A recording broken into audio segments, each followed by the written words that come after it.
Hello everybody, we are going mushroom foraging today here in a wildfire burn that happened last summer and fall. It's now spring, it's early May.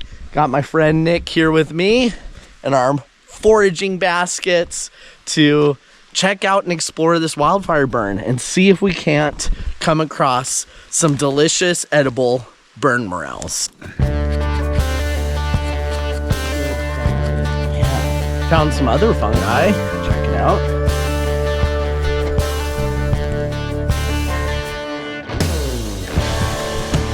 A couple more in here. Some of these cup fungi. There are some other boot prints in here, which is not surprising. But, you know, I'm still feeling very confident that there's plenty of morels, even if somebody else was picking here. There's a lot of terrain to spread out, and new flushings of mushrooms can come up every day.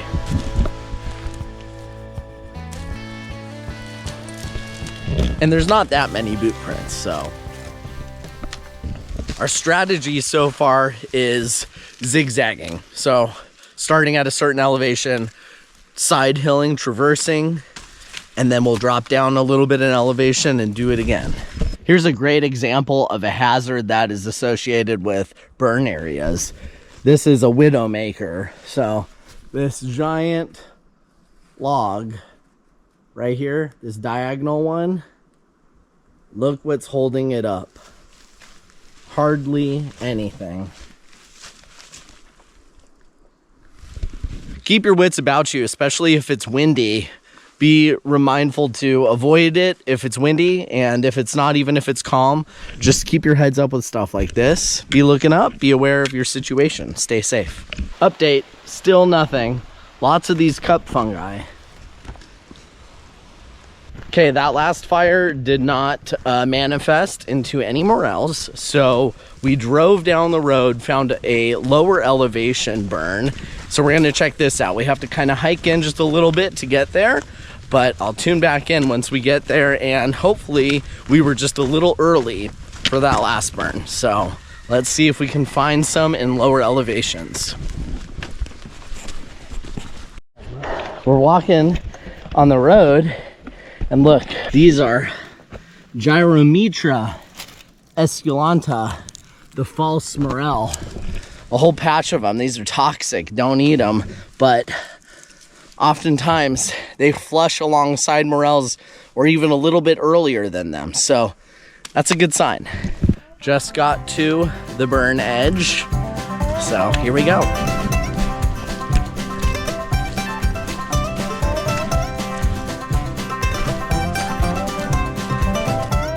Nick just announced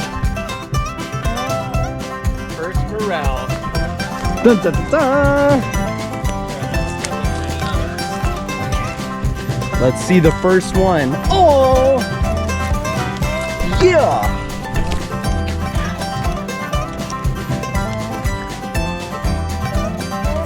Amazing! Woo! That's it. All we had to do was drop down in elevation, find a totally different burn.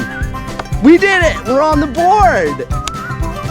Yes. Okay, you guys, we are on the board with the first morel. There's the base of it right there. Okay, time to find some more, spread out just a little bit, and we're gonna have fun.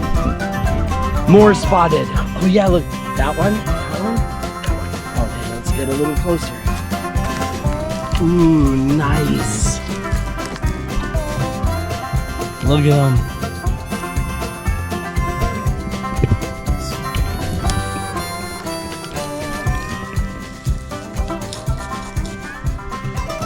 What a handsome morel that is. Yes. Here in a mixed conifer forest. So there's hemlock trees, cedar trees, Douglas fir trees, pine, true firs. So a variety of trees here, mixed conifer, wildfire burns. So last year lightning struck this area and created some natural fires. And here we are this spring after those summer into fall burns, and out come the mushrooms, okay? And they're a natural part of the landscape. They're also delicious. And it doesn't hurt the environment to pick them or cut them. So do whichever you feel. And it's a good thing to check online where you're foraging to see if a permit is necessary or not, because different locations allow you to take different amounts. So sometimes it's 1 gallon, 3 gallons, 5 gallons. Oh my God! Look at this giant tree, huge old growth, and massive sized morels. Look at the size of that thing. And here's another big one. And another one. Wow. This is amazing. And this is a really big old tree. And it even survived the burn, which is awesome. It's still growing. But here at the base, look at, there's another couple smaller ones still growing. So we are in the zone. Look at the size of that thing. Amazing. Wow. Robust. These are some gorgeous mushrooms. I'll go around the backside and see if there's some more hiding.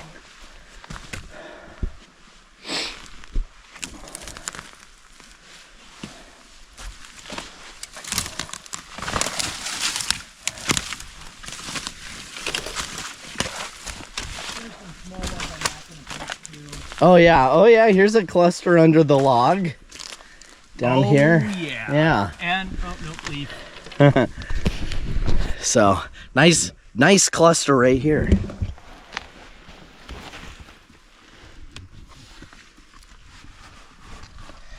More of those cup fungi.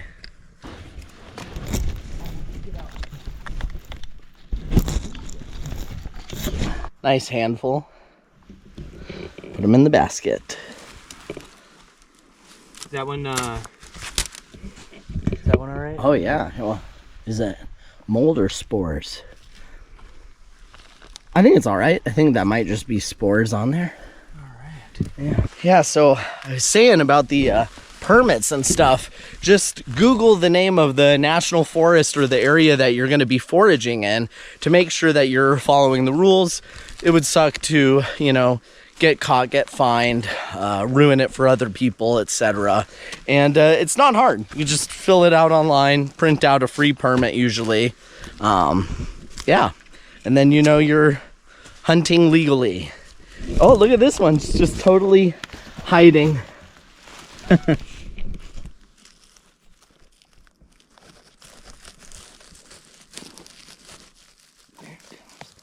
Wow. Oh, fatty after all. Whoa, really in the dirt. Oh man, this one's super dirty. That's okay, we have a brush on our mushroom knife. And the link to the mushroom knife will be in the description of the video.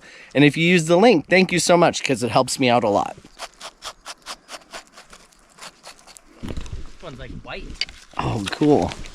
Oh, a blonde. Okay, Nick found a blonde morel. Let's go check him out. Oh wow, that one has some mold on it. I just passed like one that turned white in a not good way.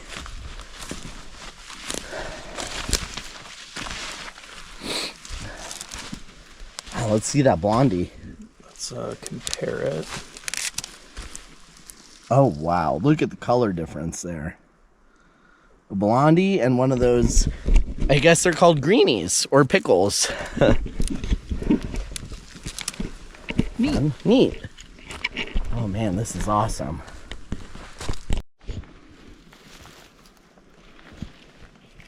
They blend in so well. Like, there's one by your toe. And over behind you, there's another little one. This is under a cedar. They like this cedar, it seems. I downloaded some apps offline so that it works. I have no reception right here on my phone, but because I downloaded my maps offline, I could see where I am, tried to navigate, and set ourselves up for success.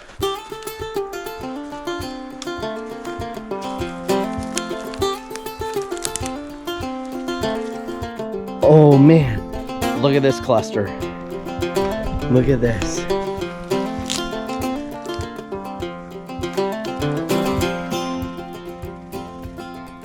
And around the corner.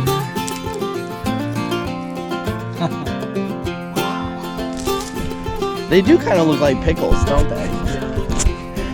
After I've heard them called pickles, now I can see that. Oh, I see another one over there too. Yeah, yeah. Feel free to help pick these. There's so many. Okay, perfect.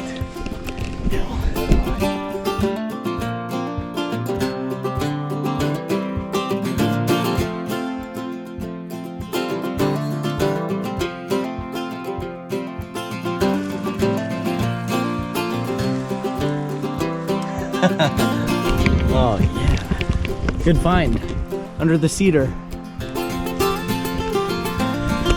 I used to think cedar trees were like kind of antifungal, like there weren't good mushrooms that grew under them, but I found quite the opposite when it comes to morels.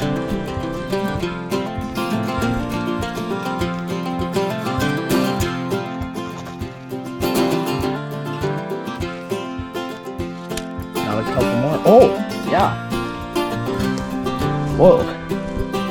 That's a big one. Look at that guy.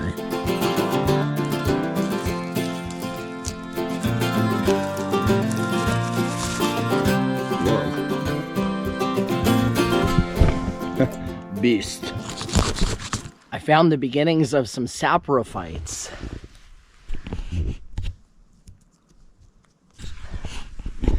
And saprophytes are a type of non-green plant that instead of using photosynthesis to get its energy, it actually steals its energy from the roots and mycelium of other plants and fungi around it.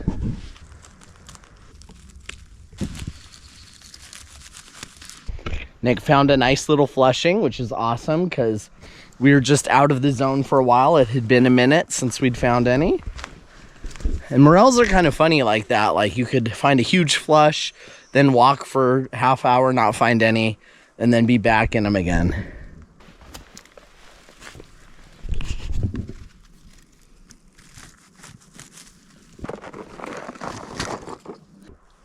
So this cut cedar tree has these giant holes.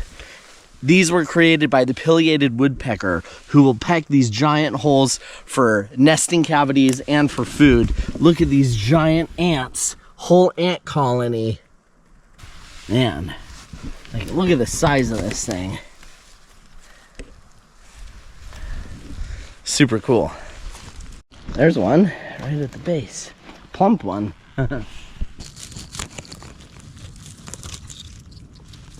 It's a little treasure hunt. Nice one. Wow, chunky.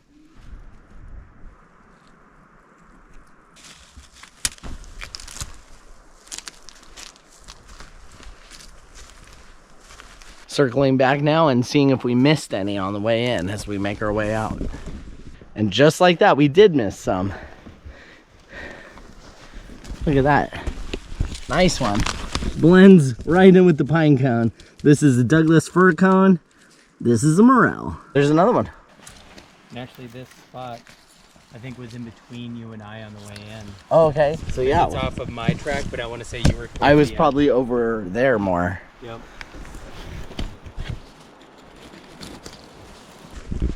Getting hungry too. It's almost time for happy hour. Wow. Oh man, you actually got a lot. I think more than me. Oh, pretty close to even for both of us. Yum. High five. Nailed it. Nailed it. We took our modest haul of morels and made a detour to fish a small marshy lake that held some of the fattest trout that were disproportionately large for the size of this small pond. Oh, I got a fish on. Oh, it's off. Oh, fish on.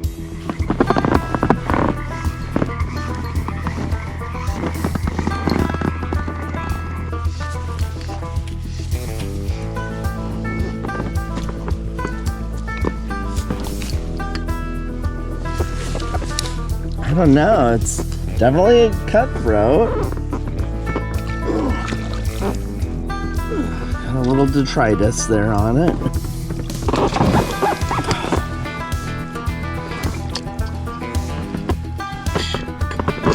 There we go. It's in the net. Oh, wow. It's a 17-inch cutthroat. It's so fat.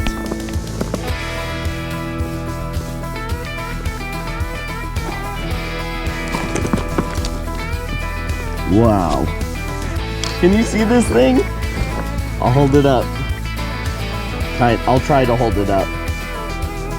Look at that.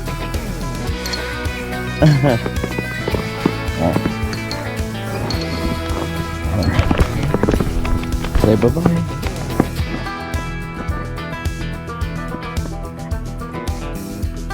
What a toad. It's the measure net. It's solid 17, and you saw how fat. Woo. Oh, hooked up.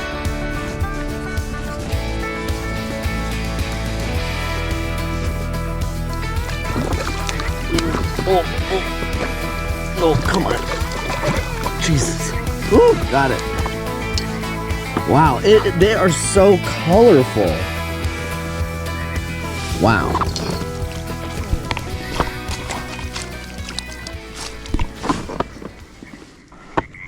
Again, this is like 16, 17 inches though. Same.